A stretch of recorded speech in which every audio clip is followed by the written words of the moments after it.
नमस्कार दोस्तों, स्वागत है आपका अपने यूट्यूब चैनल न्यू एकेडमी में। आशा करते हैं सभी मित्र अच्छे होंगे, स्वस्थ होंगे, मस्त होंगे और बेहतर ढंग से पढ़ाई कर रहे होंगे।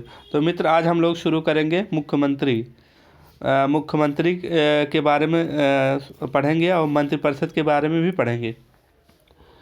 तो जैसे कि बेसिक क्वेश्चन जो इनसे पूछे जाते हैं ताकि वो छूटे ना हमसे। पिछले वीडियो में हमने राज्यपाल के बारे में चर्चा किया था।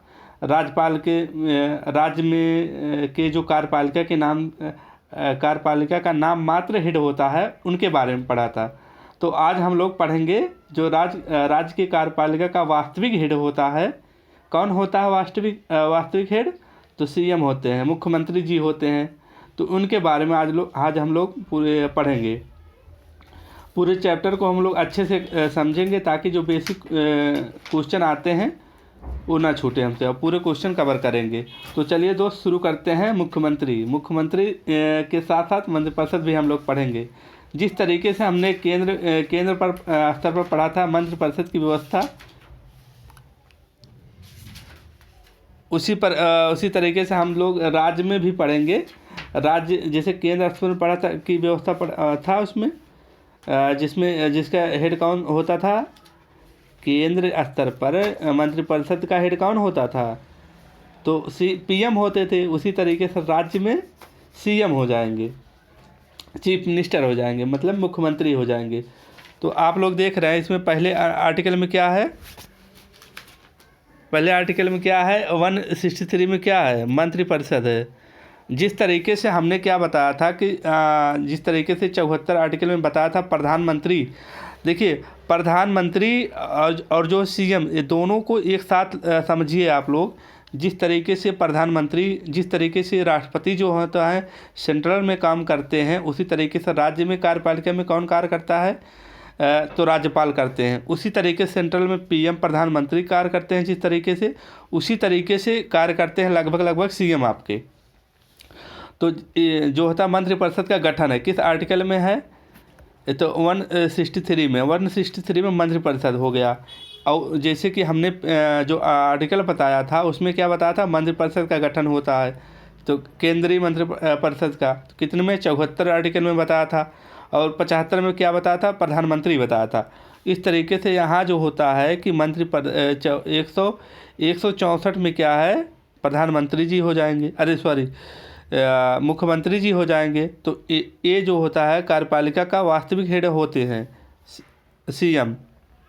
और 167 में क्या है? इनका कर्तव्य क्या है? जो कर्तव्य होता है इनका, कि कर्तव्य क्या होता है सीएम का, कि जो भी राज्य में प्रशासनिक कार्य हो रहा है, जो भी कार्य कर रहे हैं, वो सूचना देना राज्यपाल को सूचना देना इनका मुख्यमंत्री का कर्तव्य होता है। तो इस किस आर्टिकल में है? 167 में है। ठीक है मित्र, इतना हम लोगों ने यहाँ से अच्छे से समझा। और यहाँ देखते हैं कि जैसे विधानसभा, ये क्या शर्तें होनी चाहिए एक सीएम बनने के लिए। तो आप लोग जैसे कि दो स्तर की दो सदन होता है। विधानमंडल के कितने सदन होते हैं? हमने बताया था 2 सदन होते हैं। कौन कौन? एक विधानसभा, एक विधान परिषद। तो जहाँ विधानसभा है, विधान परिषद है, वहाँ के भी सदस्य हो सकते हैं सीएम, और जो होता है विधानसभा के हो सकते हैं। लेकिन जो है मोस्टली जो बहुमत दल का होना चाहिए, और तो यहाँ विधानसभा के ही होते हैं। तो उन्हें जो है राज्यपाल नियुक्ति करते हैं सीएम के तौर पर। ये उनकी जो होता है किस तरीके से शक्ति है? तो विवेकाधिकार इनकी शक्ति है। किसकी? राज्यपाल की। तो इनकी नियुक्ति करते हैं। तो नियुक्ति आप लोग देख रहे हैं, यहाँ इधर भी देख रहे हैं। नियुक्ति कौन करता है? राज्यपाल करते हैं। इनको शपथ कौन दिलाता है? राज्यपाल दिलाते हैं। कार्यकाल कितने वर्ष का होता है? तो 5 वर्ष का होता है। इसके पहले भी अपना त्यागपत्र जो हो तो किसे देते हैं? राज्यपाल को दे सकते हैं। त्यागपत्र किसको देते हैं? सीएम दे सकते हैं, राज्यपाल को दे सकते हैं। राज्यपाल के प्रसाद पर्यंत पर ही होते हैं ये। तो इसके बाद वेतन जो होता है, वेतन से हम लोग समझते हैं जिस तरीके से हम लोगों ने वहाँ समझा था संसद के मंत्रियों का वेतन कौन निर्धारित करती थी? संसद करती थी। तो वैसे राज्य में इनके जो है विधानमंडल जो है तय करती है वेतन। ठीक है, इस तरीके से देख लीजिए। इसके बाद हम लोग कार्य एवं शक्तियाँ देखते हैं, क्या इनके कार्य होते हैं। कार्य तो आप लोग जानते ही हैं। इनका कार्य क्या होता है कि इनका कार्य होता है कि मतलब राज्यपाल को सूचना देना। कोई भी कार्य कर रहे हैं, प्रशासनिक विकासात्मक राज्य में कोई कार्य कर रहे हैं तो राज्यपाल को सूचना देना होता है इनका। तो इस तरीके से मंत्रिपरिषद हो गया।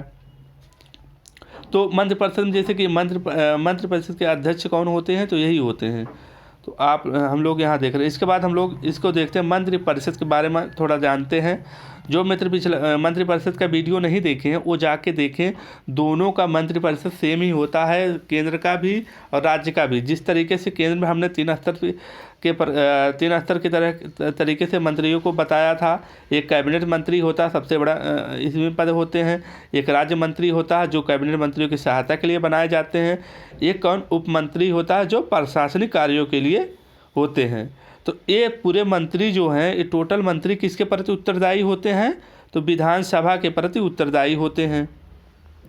यही सभी मंत्री मिल करके जो है विधि का निर्माण करते हैं। कोई विधि बनाते हैं तो यही सब तीनों मंत्री लोग मिल करके एक विधि का निर्माण करते हैं।